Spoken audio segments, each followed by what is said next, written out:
Assalamualaikum warahmatullahi wabarakatuh. Bertemu kita lagi sekali pada minggu yang ke-31.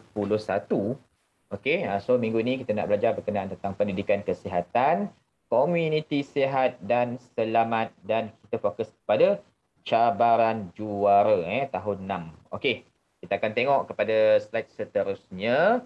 Ini standard pembelajaran kita, menilai pengaruh komuniti kepada keselamatan. Okey, kamu tengok gambar tu saya bagi tu. Macam mana seseorang tu dia boleh mempengaruhi kawannya. Dan kamu boleh dan kamu sebagai seorang yang telah dewasa dan masuk alam remaja, kamu sepatutnya tahu untuk membanding beza antara pengaruh positif ataupun pengaruh negatif. Okey. Jadi kita nak tengok dekat sini pengaruh positif atau pengaruh negatif. Ini apa yang ada dalam buku teks kamu muka surat 50 dan 51 berkenaan tentang cabaran juara 51 dan 52 Okey, pasukan Firdaus berjaya menjuarai kejohanan berbasikal remaja kebangsaan kategori bawah 12 tahun. Selain menjulang nama sekolah, mereka juga menjadi popular dalam kalangan rakan sebaya dan komuniti mereka. Ialah macam Datuk Azizul Hasni Awang. Okey, dia dah menang sampai dunia, dah masuk Olimpik, menang pingat perak Olimpik. Okey, gangsa Olimpik 2016 dan pingat perak Olimpik 2020 dalam acara berbasikal ataupun carrying kamu tengok macam mana dia popular. Itu. Cuba kamu pada usia 12 tahun kamu dah popular. Okey, seterusnya dia kata apa? Pengalaman pasukan Firdaus seperti yang berikut mungkin pernah kamu alami. Ya, nak jadi juara bukan senang. Kamu tetap akan ada kecemuhan. Okey, orang akan kutuk kamu. Okey, sebab kamu tak pandai lah, apalah. Tetapi kesannya kamu kena pandai mengambil pujian dan menolak kejian.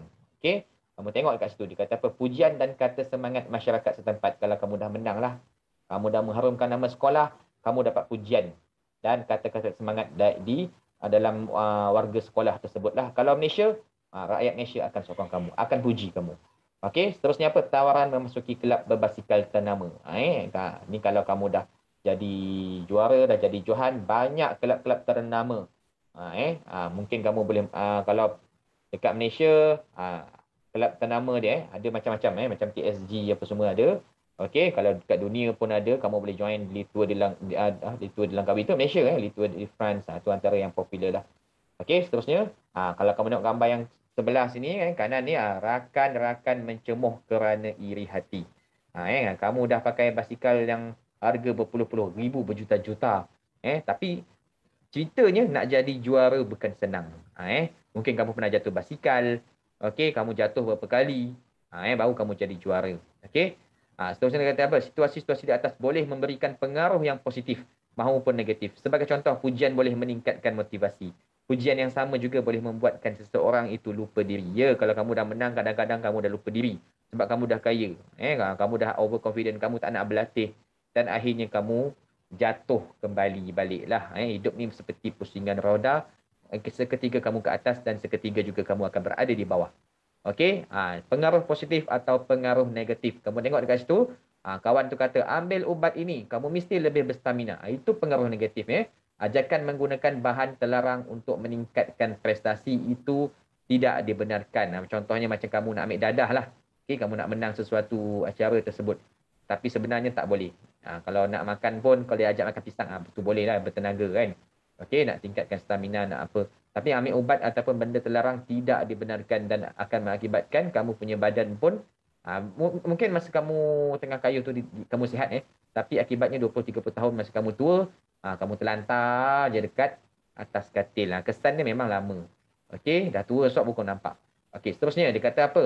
Gambar yang kedua, tak payahlah berlatih, jom kita berkaraoke. Nampak kadang-kadang kita ni nak pergi belajar. Kamu sebagai seorang pelajar nak cemedang. Berapa ramai kawan kamu ajak kamu pergi belajar. Berapa ramai juga kawan kamu yang ajak kamu untuk bermain. Lepas tu kamu nak main bola ke nak belajar? Mestilah kamu pilih main. Jadi kamu kena pandai tolak. Kamu kena pandai tolak pada situasi yang tepat dan tempat yang tepat lah. Tekanan rakan sebaya yang biasa dialami semasa kamu remaja dan popular. Masa remaja kamu dah kahwin besok, kamu dah cerita lain. Ni masa ni kamu remaja, kamu belum kahwin. Rakan-rakan, pengaruh rakan tu dia tak ada buat aktiviti apa-apa, dia akan ajak kau. sama ada nak pergi buat yang baik ataupun yang tidak baik. Okey. Nah, sama jugalah masa main basikal masa itulah kawan-kawan kau kata takkan kau naik basikal je. Jadi itu semua cabaran daripada something jalanan. Nah, dan cabaran tu jugalah kamu kena ambil dia sebagai satu yang positif untuk kamu tak layan dorang dan kamu lebih bersemangat untuk mengayuh basikal. Aku fokuslah kepada aktiviti yang bermanfaat. Okey, kalau berani lumba motor lah dia kata. Okey, memanglah mestilah kalah, tak boleh lah kamu bandingkan antara katak dengan ayam. Kau nak lumba katak dengan katak. Okey, basikal dengan basikal. Ajak dia. Kalau orang cakap kalau berani lumba motor lah, kamu cakap balik. Lumba basikal lah jom. Okey, kamu kena tahulah untuk menolak pengaruh yang negatif dan menerima pengaruh yang positif. Jadi pengaruh positif dan negatif ni banyak berlaku dalam komuniti kita dan dia akan memberi kesan dari segi positif dan kesan yang negatif. Okey. So Cikgu Jai ada sediakan sedikit latihan tugasan minggu ke-31. Okey, nyatakan pengaruh positif atau pengaruh negatif berdasarkan penyataan di bawah. Buat dalam buku latihan pendidikan kesihatan. Ada 6 soalan saja kamu boleh tengok. Okey, kamu boleh tahulah. Kamu just nyatakan sahaja dia pengaruh positif ataupun pengaruh negatif. Kamu type lah dekat situ. Okey, contoh kamu nak type apa? Kok Meng mempelawa kamu untuk menjauhi guru kelasnya yang berada di hospital. Ini kamu tulislah. Pengaruh positif. Kamu buat macam tu. Okey. Jadi kamu buatlah untuk 5 soalan lagi tu. Jadi cikgu rasa itu sahaja untuk minggu ini. Kalau kamu rasa bermanfaat, jangan lupa like dan subscribe channel Kelas Cikgu Jai. Assalamualaikum warahmatullahi wabarakatuh.